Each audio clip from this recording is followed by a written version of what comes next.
Sentro ng Wizards na si Valanciunas hinihingian na ng presyo ng Lakers ayon sa source. Zion papakawalan na ng Pelicans.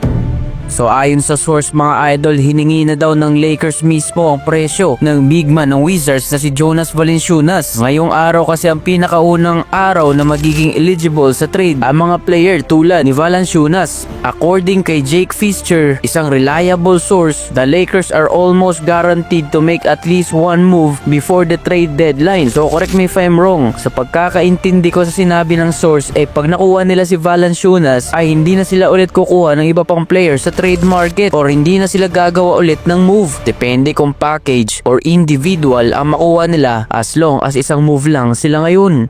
Well, hindi na rin magiging lugi itong LA Lakers kay Jonas dahil nag-a-average naman ito ng almost double-double, 12.4 points per game, 7.9 rebounds at meron din itong assist na 2.2 assists per game, shooting 56.4% sa field in 20 minutes na paglalaro. Kaya nasa tamang direksyon ang Lakers sa pagkuha sa kanya. Tingnan na lang natin sa susunod na Lakers update. Sinorpresa naman ni LeBron ang buong Lakers fans sa kanyang pagbabalik kanina laban sa Memphis Grizzlies kung saan nanalo sila sa final score na 110-116. Nakalista kasi ng ilang araw na questionable itong si King. Almost triple-double ang kanyang performance, 18 points, 8 rebounds at 8 assists. Meron din siyang 1 steal at 1 block sa defensive side. Samantala, MVP mode naman ulit itong si AD, 40 points, 16 rebounds at 2 assists, 2 steals at 1 block sa defensive side. 68% ang kanyang shooting, 15 out of 22 sa field, 1 out of 4 sa 3-point area at 9 out of 12 sa charity stripe. Di ko alam kung ako lang ang nakapansin nito. Kapag andyan si LeBron, nagkakaroon si Davis ng 30 plus or higit pa. Iba talaga ang impact ni LBJ sa kanya. Kaya kung magiging MVP itong si AD ay dahil yon kay LeBron James. Ano masasabi niya dito?